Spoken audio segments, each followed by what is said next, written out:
بسم اللہ الرحمن الرحیم۔ قرآن میں 5 عظیم عورتوں کے نام۔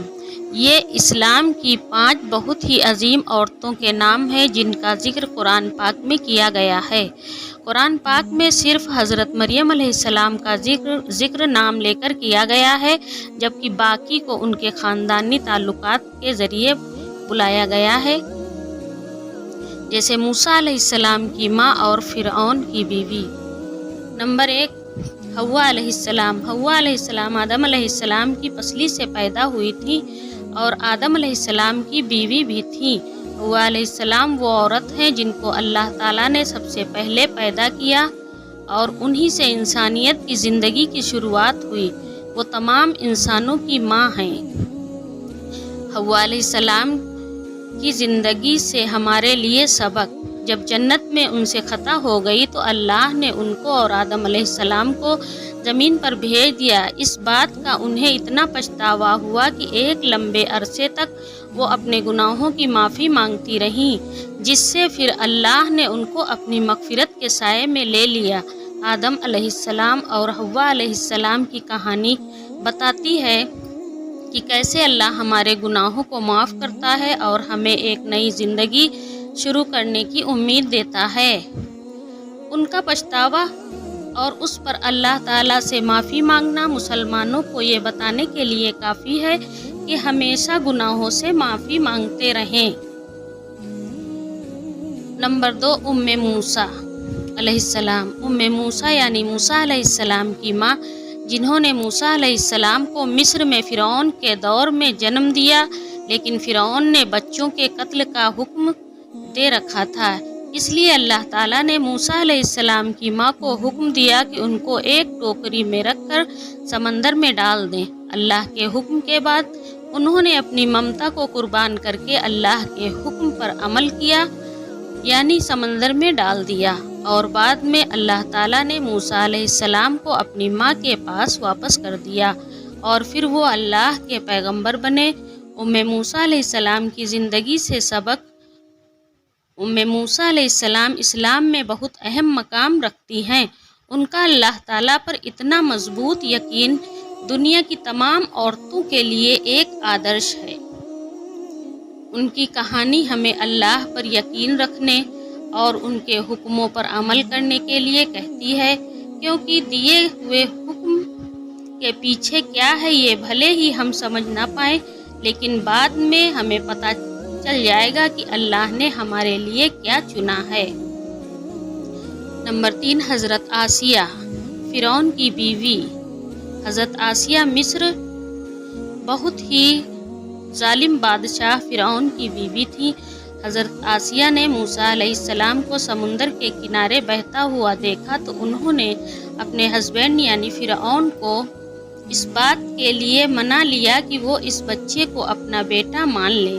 موسیٰ علیہ السلام حضرت آسیہ کی پرورش میں ہی بڑے ہوئے اور اللہ کے پیغمبر بن گئے۔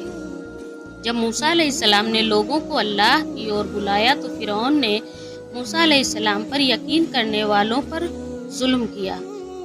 اس نے حضرت آسیہ کو بھی ستایا کیونکہ وہ اللہ پر یقین کرنے لگی تھی۔ عیش و آرام میں رہنے کے باوجود انہیں اس بات کا یقین ہو گیا تھا کہ اگر اللہ کے حکموں پر عمل کیا جائے تو وہ اس کے لیے جنت میں ایک گھر بنائے گا، اسی لیے انہوں نے اللہ کے حکم کو پورا کرنے میں اپنی جان دے دی۔ حضرت آسیہ کی زندگی سے سبق: حضرت آسیہ کے اندر اللہ پر اتنا مضبوط ایمان تھا کہ وہ فرعون جیسے ظالم بادشاہ کے سامنے ڈٹ کر کھڑی ہو گئیں۔ ان کی زندگی میں ہمیں یہ سبق ملتا ہے کہ ہمیں زندگی کے عیش و آرام کے پیچھے نہیں بھاگنا چاہیے اور اللہ کی خوشی کے لیے ہر ایک قربانی دینی چاہیے۔ نمبر 4، موسیٰ علیہ السلام کی بیوی۔ موسیٰ علیہ السلام جب مصر سے مدین آئے تو وہاں ایک واقعہ پیش آیا جس سے لوگوں سے پتہ چلا کہ موسیٰ علیہ السلام بہت ہی ایماندار اور پرہیزگار آدمی ہیں۔ وہاں پر حضرت شعیب علیہ السلام کی بیٹی موجود تھی۔ انہوں نے یہ بات جا کر اپنے باپ کو بتائی۔ پھر بعد میں حضرت شعیب علیہ السلام نے حضرت موسیٰ علیہ السلام سے ملاقات کے بعد اپنی بیٹی کا نکاح موسیٰ علیہ السلام سے کرنا چاہا۔ وہ یعنی ان کی بیٹی ایک بہت عقل مند عورت تھی۔ یہ جانتے ہوئے کہ موسیٰ علیہ السلام اس وقت بے گھر ہیں، ان کے پاس کچھ بھی نہیں ہے، پھر بھی انہوں نے موسیٰ علیہ السلام سے نکاح کر لیا۔ موسیٰ علیہ السلام کی بیوی کی زندگی سے سبق۔ یہ ایک بڑا واقعہ ہے جس میں کئی سبق ہمیں ملیں گے، لیکن ان کی زندگی سے ایک بڑا سبق یہ بھی ملتا ہے کہ ایک عورت کو کسی مرد کی خوبیاں دیکھنی چاہیے، نہ کہ اس کے پیسے یا اس کی زندگی میں آنے والی چیزوں کو۔ نمبر 5، مریم علیہ السلام۔ مریم علیہ السلام، جن کو میری بھی کہا جاتا ہے، وہ اکیلی عورت ہیں جن کا باقاعدہ قرآن نے نام لیا ہے۔ صرف یہی نہیں بلکہ قرآن کی 19 نمبر سورہ کا نام بھی انہی کے نام پر رکھا گیا ہے۔ وہ پیغمبر عیسیٰ علیہ السلام کی ماں تھیں، جنہیں یسوع کے نام سے بھی جانا جاتا ہے۔ وہ قرآن کی سب سے عظیم عورتوں میں سے ایک ہیں۔ مریم علیہ السلام کی زندگی سے سبق۔